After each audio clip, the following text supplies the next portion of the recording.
पूर्णमासी की कथा सुनने से पहले उसकी पूजन विधि जानते हैं। इस व्रत को करने के लिए प्रातःकाल सूर्योदय से पहले उठकर घर को शुद्ध करने के बाद स्नान करना चाहिए। इसके बाद घर के मंदिर में शिवजी भगवान व माता पार्वती की फोटो को साफ करके उसके आगे आटे का दीपक जलाना चाहिए।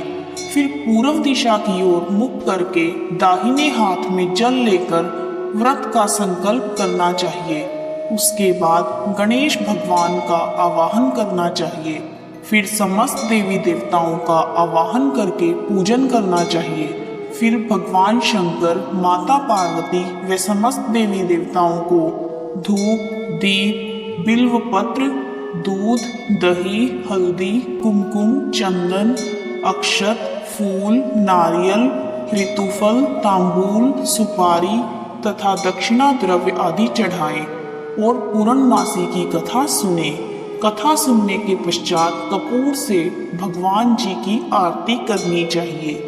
यदि आपको सभी वस्तुएं उपलब्ध ना हो तो जो भी आप श्रद्धा पूर्वक उपलब्ध करवा पाए उनके साथ भगवान की पूजा करनी चाहिए, क्योंकि भगवान श्रद्धा भाव के भूखे होते हैं, इन सब वस्तुओं के नहीं, ऐसी मेरा मानना है।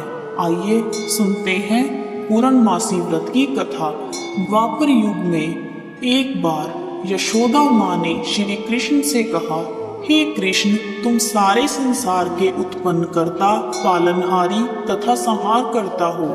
आज मुझे कोई ऐसा व्रत बताओ जिसको करने से मृत्यु लोक में भी स्त्रियों को विधवा होने का भय ना रहे तथा यह व्रत सभी मनुष्यों की मनोकामनाएं पूर्ण करने वाला हो। श्री कृष्ण कहने लगे, हे माता, तुमने अति सुंदर प्रश्न किया है। मैं तुमसे ऐसे एक व्रत को विस्तार से कहता हूँ। सौभाग्य की प्राप्ति के लिए स्त्रियों को 32 पूर्णमासियों का व्रत करना चाहिए। इस व्रत को करने से स्त्रियों को सौभाग्य की प्राप्ति होती है। यह व्रत अचल सौभाग्य देने वाला एवं भगवान शिव के प्रति मनुष्य मात्र की भक्ति को बढ़ाने वाला है। यशोदा जी कहने लगी, हे कृष्ण, सर्वप्रथम इस व्रत को मृत्यु लोक में किसने किया था? इसके विषय में विस्तार से मुझे बताओ। श्री कृष्ण कहने लगे, इस भूमंडल पर अनेक प्रकार के रत्नों से परिपूर्ण कातिका नाम की एक नगरी थी। वहां चंद्रहास नामक राजा राज्य करता था। उसी नगर में धनेश्वर नाम का एक ब्राह्मण था और उसकी स्त्री अति सुशीला रूपवती थी। दोनों ही उस नगरी में बड़े प्रेम से रहते थे। घर में धन धान्य आदि की कोई कमी नहीं थी, परंतु उनको बहुत बड़ा दुख था कि उनकी कोई संतान नहीं है। एक समय एक बड़ा योगी उस नगरी में आया। वह योगी उस ब्राह्मण के घर को छोड़कर अन्य सभी घरों से भिक्षा लेकर भोजन किया करता था। वह रूपवती से कभी भिक्षा नहीं लेता था। एक दिन वह योगी रूपवती से भिक्षा न लेकर किसी अन्य घर से भिक्षा लेकर गंगा किनारे जाकर भिक्षान को प्रेम पूर्वक खा रहा था कि धनेश्वर ने योगी का यह सब कार्य देख लिया। अपनी भिक्षा के अनादर से दुखी होकर धनेश्वर योगी से बोला, हे महात्मन, आप सब घरों से भिक्षा लेते हैं, परंतु मेरे घर की भिक्षा कभी नहीं लेते, इसका क्या कारण है? योगी ने कहा कि निसंतान के घर की भीख पतितों के अन्न के तुल्य होती है, और जो पतितों का अन्न खाता है वह भी पतित हो जाता है। क्योंकि तुम निसंतान हो, इसलिए पतित हो जाने के भय से मैं तुम्हारे घर की भिक्षा नहीं लेता। धनेश्वर यह बात सुनकर बहुत दुखी हुआ और हाथ जोड़कर योगी के पैरों में गिर गया और कहने लगा, हे महाराज, यदि ऐसा है तो आप मुझको पुत्र प्राप्ति का उपाय बताइए। आप सर्वज्ञानी हैं, मुझ पर कृपा कीजिए भगवान। मेरे घर में धन की कोई कमी नहीं है, परंतु मैं पुत्र न होने के कारण अत्यंत दुखी हूँ। आप मेरे इस दुख का हरण करें, आप सामर्थ्यवान हैं। यह सुनकर योगी कहने लगे, हे ब्राह्मण, तुम चंडी की आराधना करो। घर आकर उसने अपनी स्त्री से सब वृतांत कहा और स्वयं तप करने के लिए वन में चला गया। वन में जाकर उसने चंडी की उपासना की और उपवास किए। चंडी ने 16वें दिन उसको स्वप्न में दर्शन दिया और कहा, हे धनेश्वर, जा, तेरे घर पुत्र होगा, परंतु वह 16 वर्ष की आयु में ही मृत्यु को प्राप्त हो जाएगा। यदि तुम दोनों स्त्री पुरुष 32 पूर्णमासियों का व्रत विधि पूर्वक करोगे तो वह दीर्घायु हो जाएगा।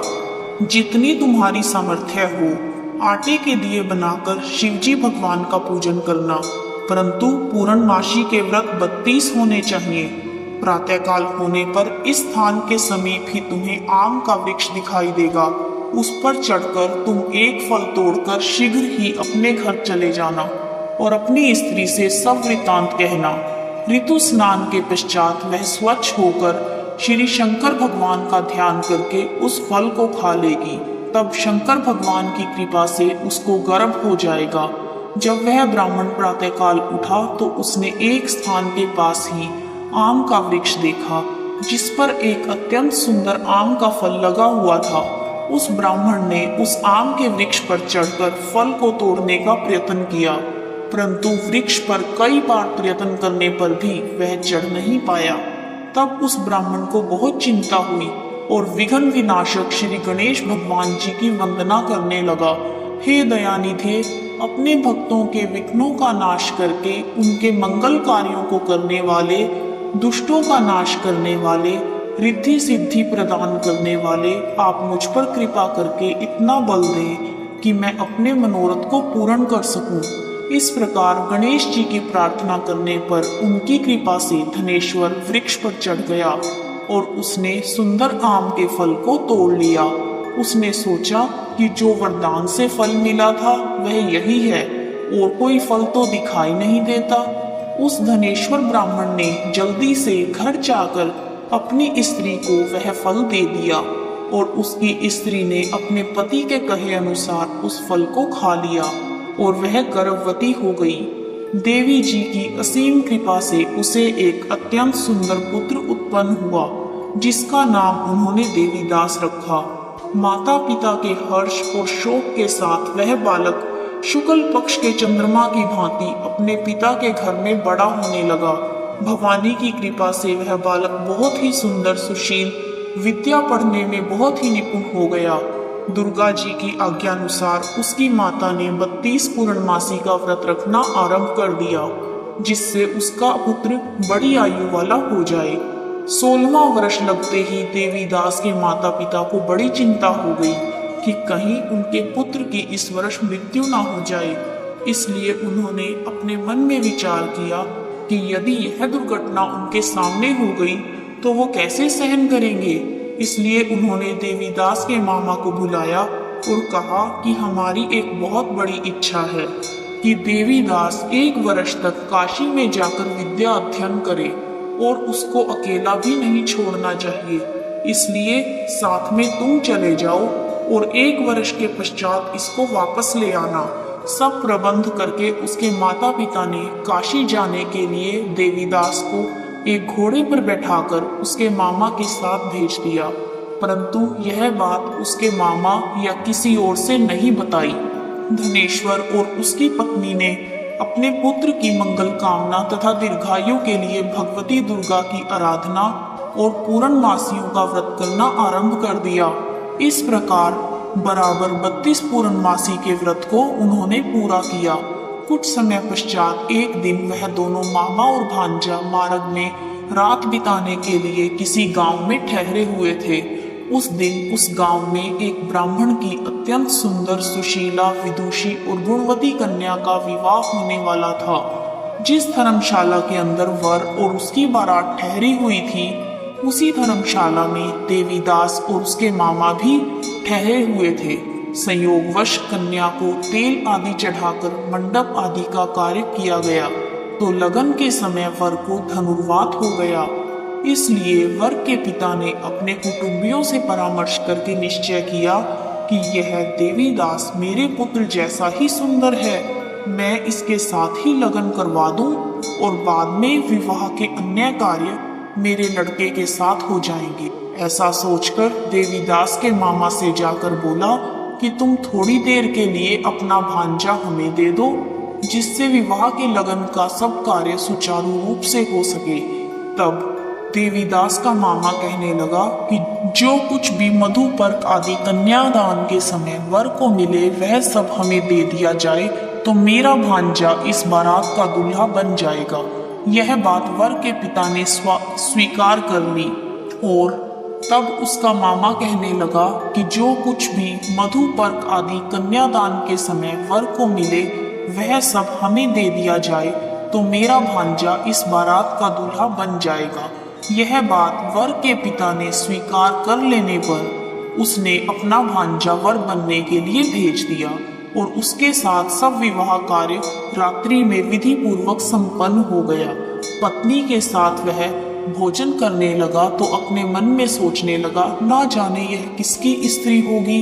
वह एकांत में इसी सोच में गर्म श्वास छोड़ने लगा और उसकी आंखों में आंसू भी आ गए। तब लड़की ने पूछा कि क्या बात है, आप इतने उदासीन व दुखी क्यों हो रहे हैं। तब उसने सब बातें जो वर के पिता व उसके मामा में हुई थी लड़की को बता दी। तब कन्या कहने लगी, यह ब्रह्म विवाह के विपरीत कैसे हो सकता है। देव, ब्राह्मण और अग्नि के सामने मैंने आपको ही अपना पति माना है, इसलिए आप ही मेरे पति हैं। मैं आपकी ही पत्नी रहूंगी, अन्य किसी की कदापि नहीं। तब देवीदास ने कहा, ऐसा मत करिए, क्योंकि मेरी आयु बहुत कम है। मेरे पश्चात आपकी क्या गति होगी। इन बातों को अच्छी तरह से विचार कर लो। परंतु वह दृढ़ विचार वाली लड़की थी। वह बोली, जो आपकी गति होगी वही मेरी गति होगी। हे स्वामी, आप उठिए और भोजन कीजिए, आप निश्चय ही भूखे होंगे। इसके बाद देवीदास और उसकी पत्नी दोनों ने भोजन किया तथा शेष रात्रि वे सोते रहे। प्रातःकाल देवीदास ने अपनी पत्नी को 3 नगों से जड़ी हुई एक अंगूठी दी, एक रुमाल दिया और बोला, हे प्रिय, इसे लो और संकेत समझकर स्थिर चित्त हो जाओ। मेरा मरण और जीवन जानने के लिए एक पुष्प वाटिका बना लो, उसमें सुगंधी वाली एक नवमल्लिका लगाओ, उसको प्रतिदिन जल से सिंचा करो और आनंद के साथ खेलो कूदो तथा उत्सव मनाओ। जिस समय और जिस दिन मेरा प्राणांत होगा ये फूल सूख जाएंगे और जब ये फिर से हरे हो जाएं तो जान लेना कि मैं जीवित हूँ। यह बात निश्चय करके समझ लेना, इसमें कोई भी संशय नहीं है। इतना कहकर देवीदास वहां से चला गया। प्रातःकाल होते ही वहां पर गाजे बाजे बजने लगे और जिस समय विवाह कार्य समाप्त करने के लिए वर तथा सब बाराती मंडप में आए तो कन्या ने वर को भली प्रकार से देखकर अपने पिता से कहा, यह मेरा पति नहीं है। मेरा पति वही है जिसके साथ रात्रि में मेरा पाणी ग्रहण हुआ था। इसके साथ मेरा विवाह नहीं हुआ। यदि यह वही पुरुष है तो बताए, मैंने इसको क्या दिया। मधुपर्क और कन्यादान के समय जो भूषण आदि दिए गए थे उन्हें दिखाए तथा रात में मैंने क्या गुप्त बातें इनसे कही वह सब सुनाए। पिता ने उसके कहे अनुसार वर को बुलवाया। कन्या की यह सब बातें सुनकर वह कहने लगा, मैं कुछ भी नहीं जानता। इसके पश्चात लज्जित होकर वह अपना सा मुंह लेकर चला गया और सारी बारात भी अपमानित होकर वहां से लौट गई। भगवान श्री कृष्ण बोले, हे माता, इस प्रकार देवीदास काशी विद्याध्ययन के लिए चला गया। जब कुछ समय बीत गया तो काल से प्रेरित होकर एक सर्प रात्रि के समय उसको डसने के लिए वहां पर आया। उस विषधर के प्रभाव से उसके शयन का स्थान चारों ओर से विष की ज्वाला से विषैला हो गया, परंतु व्रत के प्रभाव से उसको काट नहीं पाया, क्योंकि पहले ही उसकी माता ने 32 पूर्णमासी का व्रत कर रखा था। इसके बाद मध्याह्न के समय स्वयं काल वहां पर आया और उसके शरीर से प्राणों को निकालने का प्रयत्न करने लगा, जिससे वह मूर्छित होकर पृथ्वी पर गिर गया। भगवान की कृपा से उसी समय माता पार्वती जी के साथ भगवान शंकर वहां पर आ गए। उसको मूर्छित दशा में देखकर पार्वती जी ने भगवान शंकर से प्रार्थना की कि हे महाराज, इस बालक की माता ने पहले ही 32 पूर्णिमा का व्रत पूरा किया था, जिसके प्रभाव से हे भगवान आप इसको प्राणदान दें। भवानी के कहने पर भक्त वत्सल भगवान श्री शिवजी भगवान ने उसको प्राणदान दे दिया। इस व्रत के प्रभाव से काल को भी पीछे हटना पड़ा और देवीदास स्वस्थ होकर बैठ गया। उधर उसकी स्त्री उसके काल की प्रतीक्षा किया करती थी। जब उसने देखा कि उस पुष्प वाटिका में पुष्प कुछ भी नहीं रहे तो उसको अत्यंत आश्चर्य हुआ कि जब वह जैसे ही हरी भरी हो गई तो वह जान गई कि अब उसका पति ठीक ठाक है, वह जीवित हो गया है। यह देखकर वह बहुत प्रसन्न हो अपने पिता से कहने लगी, पिताजी मेरे पति जीवित हैं, आप उनको ढूंढिए। जब 16वां वर्ष व्यतीत हो गया तो देवीदास भी अपने मामा के साथ काशी से चल दिया। इधर उसके ससुर उसको ढूंढने के लिए अपने घर से जाने वाले ही थे कि वह दोनों मामा भांजा वहां पर आ गए। उनको आया हुआ देखकर उसके ससुर को बहुत प्रसन्नता हुई और वह प्रसन्नता के साथ उन्हें अपने घर ले गए। उस समय नगर के निवासी भी वहां इकट्ठे हो गए और सबने निश्चय किया कि अवश्य ही इसी बालक के साथ कन्या का विवाह हुआ था। उस बालक को जब कन्या ने देखा तो पहचान लिया और कहा, यह तो वही है जो संकेत करके गया था। तदुपरांत सभी कहने लगे, भला हुआ जो यह आ गया है, और सब नगर वासियों ने आनंद मनाया। कुछ दिन बाद देवीदास ने अपनी पत्नी और मामा के साथ अपने ससुर के घर से बहुत से उपहार लेकर अपने घर के लिए प्रस्थान किया। जब वह अपने गांव के निकट पहुंच गए तो कई लोगों ने उसको देखकर उसके माता पिता को पहले ही खबर दे दी कि तुम्हारा पुत्र देवीदास अपनी पत्नी और मामा के सहित आ रहा है। ऐसा समाचार सुनकर पहले तो माता पिता को विश्वास ही नहीं हुआ, परंतु जब और लोगों ने भी आकर यही बात उन्हें बताई तो उनको बड़ा आश्चर्य हुआ। लेकिन थोड़ी देर में देवीदास ने आकर अपने माता पिता के चरणों में अपना सिर रखकर प्रणाम किया और उसकी पत्नी ने अपने सास ससुर के चरणों को स्पर्श किया तो माता पिता ने अपने पुत्र और पुत्र वधू को अपने हृदय से लगा लिया और दोनों की आंखों में प्रेमाश्रु बह चले। अपने पुत्र और पुत्र वधू के आने की खुशी में धनेश्वर ने बड़ा भारी उत्सव किया और ब्राह्मणों को दान दक्षिणा देकर प्रसन्न किया। श्री कृष्ण भगवान कहने लगे, इस प्रकार धनेश्वर 32 पूर्णमासियों के व्रत के प्रभाव से पुत्रवान हो गया। जो भी स्त्रियां 32 पूर्णमासी के इस पावन व्रत को करती हैं, वे जन्म जन्मांतर में वैधव्य का दुख नहीं भोगती और सदैव सौभाग्यवती रहती हैं। यह व्रत पुत्र पोत्रों को देने वाला तथा संपूर्ण मनोकामनाओं को पूर्ण करने वाला है। 32 पूर्णमासियों का व्रत करने से समस्त मनोकामनाएं भगवान शिव तथा माता पार्वती की कृपा से पूर्ण हो जाती हैं।